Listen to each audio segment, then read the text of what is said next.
Hello, everyone, and today I would like to read you a story, a Hans Christian Andersen story called The Tinderbox. And I used to hear this story many, many years ago when I was a kid, and I loved the story, loved people reading it to me, and it's something that I've always remembered. So today I'm going to read it to you. And the story is the Hans Christian Andersen story, The Tinderbox. So here we go. The Tinderbox. Once upon a time, many, many years ago, back when kings ruled, there was once a soldier who came marching down a dusty road. He had a knapsack upon his back and a sharp sword at his side. He had been to the wars and he was now returning home. As he walked on, he met a very frightful-looking old woman standing by the side of the road, and he knew her to be a witch. She was frightful to look at. Her face was gnarled, and her lower lip hung quite down low on her chest. And she stopped him and she called out to him, "Why, good evening, soldier. You have a very fine sword there, and a large knapsack upon your back. I see that you are a real soldier.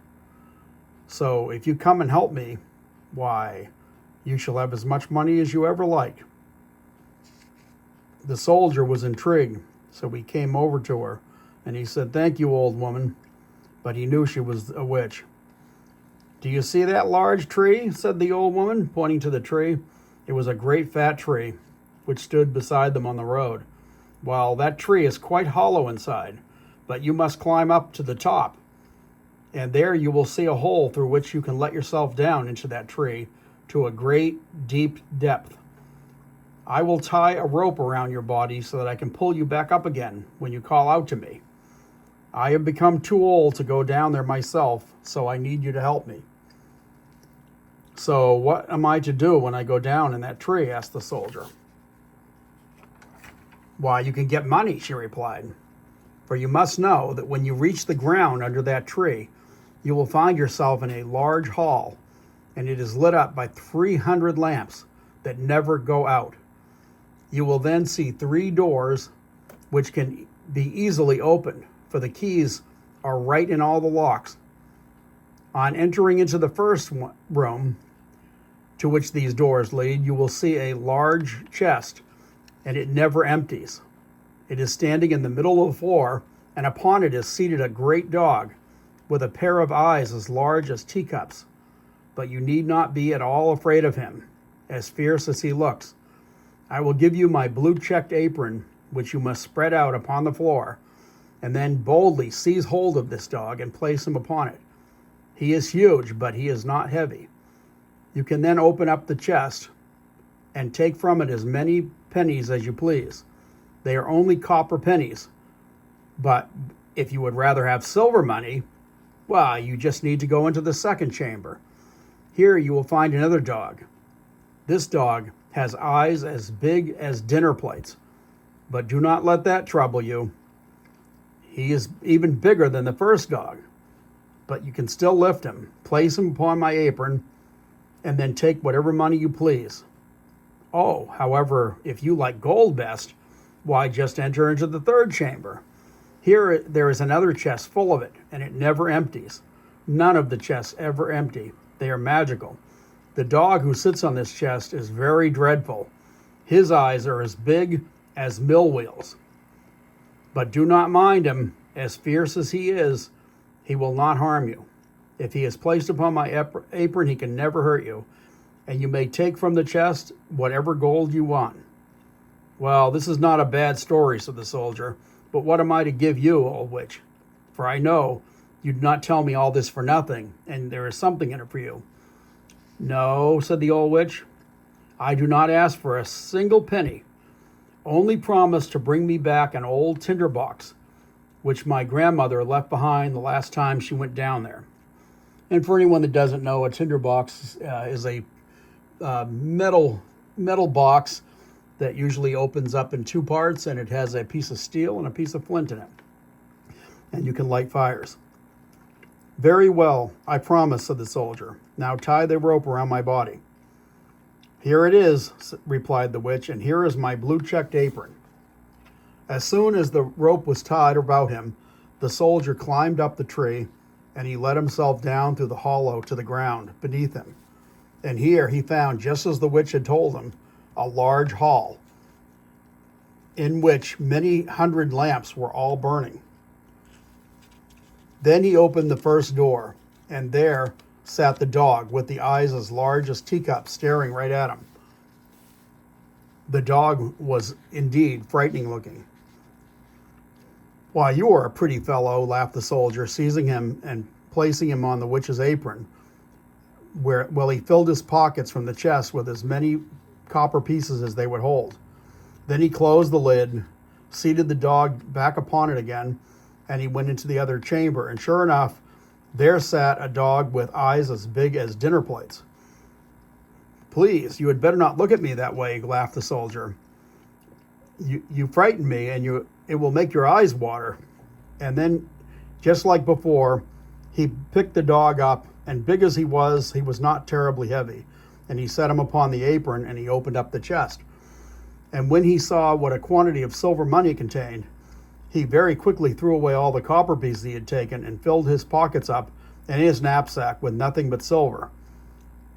Then he went back into the third room, and there was the biggest dog of all. He was truly hideous.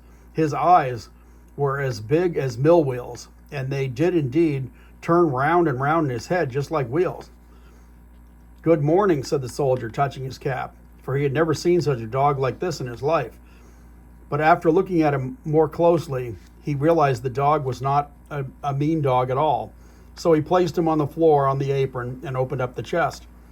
Good gracious, what a quantity of gold there was. Enough to buy all the sugar sticks and all the sweet stuff, all the tin soldiers, whips, and rocking horses in the world, or even of a whole town itself. There was indeed an immense quantity of gold. So the soldier now threw away all the silver money he had taken, and he filled his pockets and his knapsack with gold instead. And not only his pockets, his knapsack, but even his cap and his boots, so that he could scarcely walk.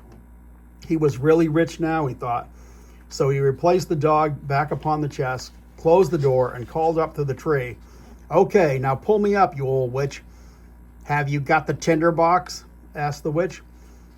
No, I declare, I quite forgot it. So he went back and he fetched the tinderbox, and then the witch did indeed draw him up out of the tree. And he stood again on the high road with his pockets, his knapsack, his cap, and his boots full of gold.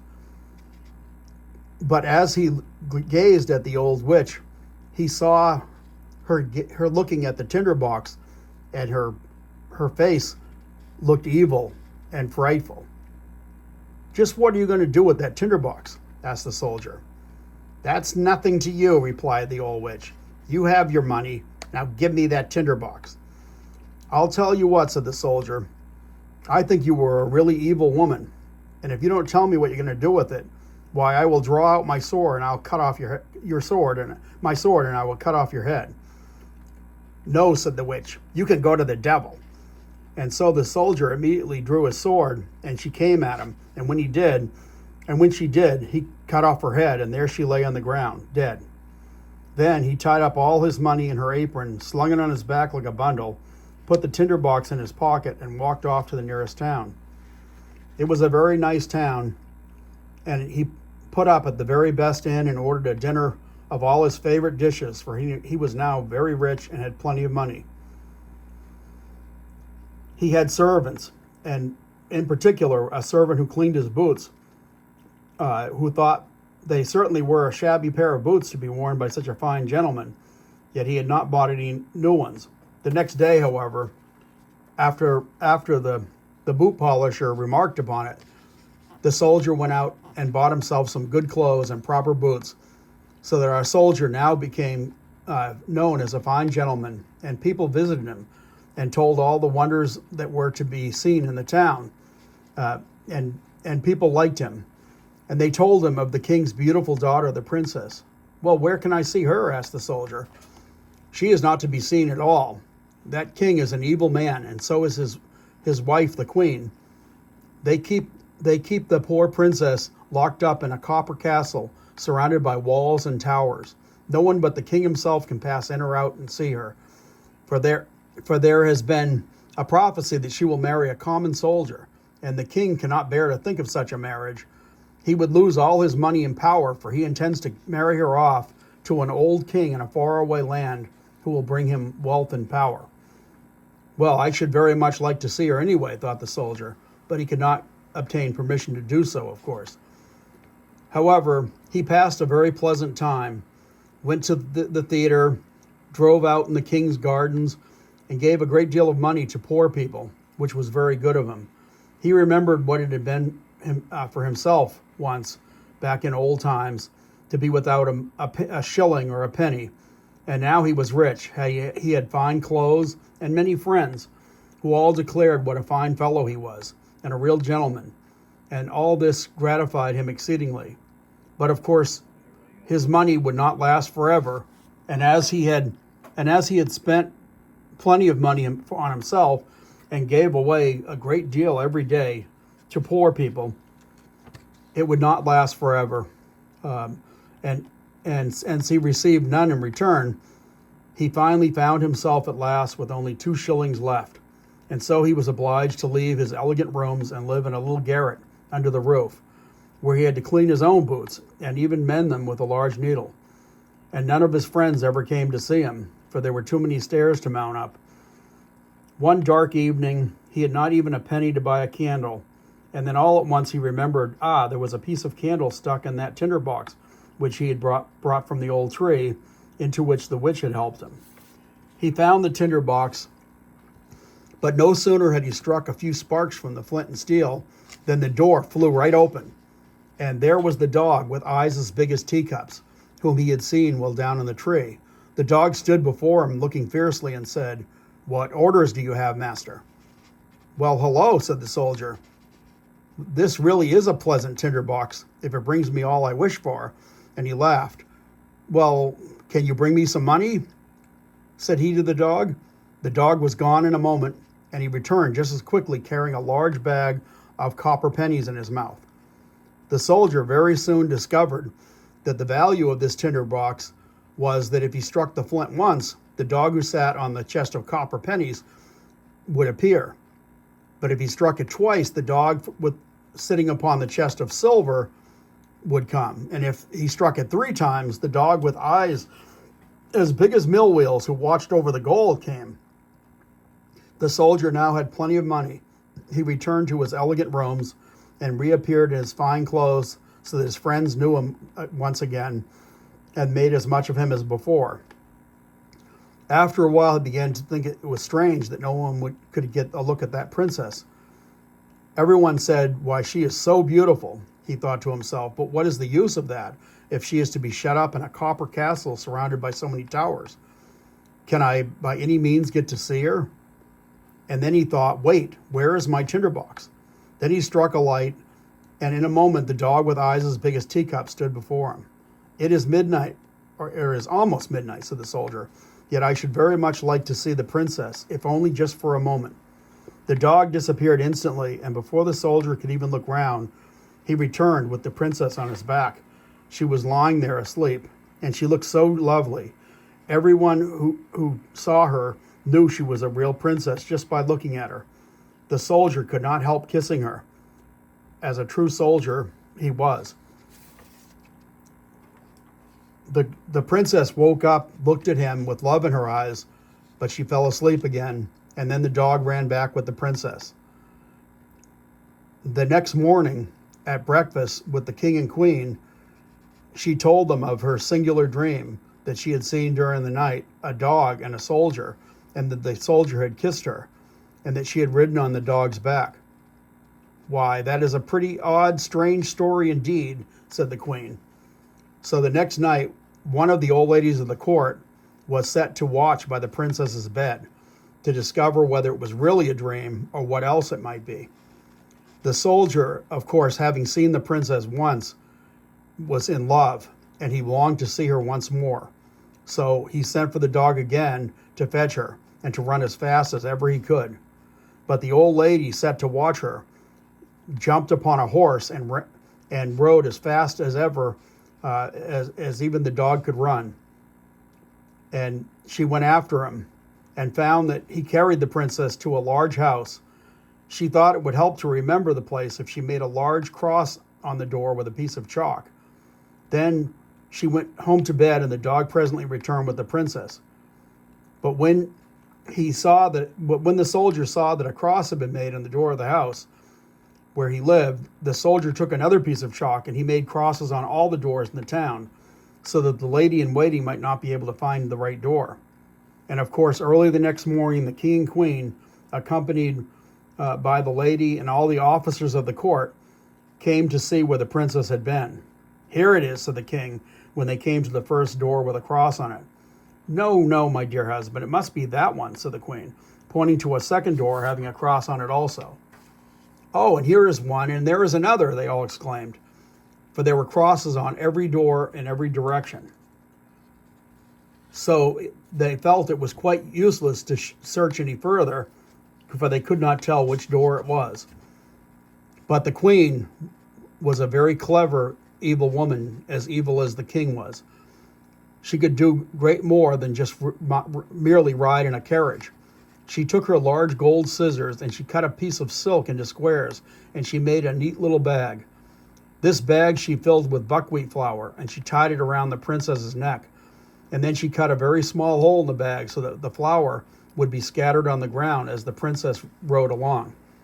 And during the night, the soldier, who now was really in love with the princess, and she with him, sent for the dog again and carried the princess on his back, and they ran with her to the soldier, who loved her so much, and kissed her again, and wished that he had been a prince so that he might have her for a wife. And she told him, I wish you were a prince also." The dog, of course, did not observe the flower as it ran out of the bag all the way to the castle, from the castle wall to the soldier's house, and even right up to the window where he climbed in with the princess. Therefore, in the morning, the king and queen found out where their daughter had been, and the soldier was arrested and taken up and put into prison. And oh, how dark and disagreeable a prison they put him in. And he sat there, and the people said to him, "Tomorrow, soldier, you will be hanged." It was not very pleasant news, and he was very, very sad. And he had left the tinderbox at the inn.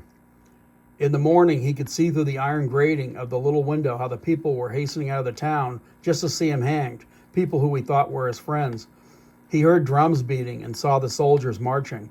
Everyone ran out to look at them, and there came the shoemaker's boy with a leather apron and slippers on, and he galloped by so fast that one of his slippers flew right off his foot, and it struck against the wall where the soldier sat looking through the iron grate.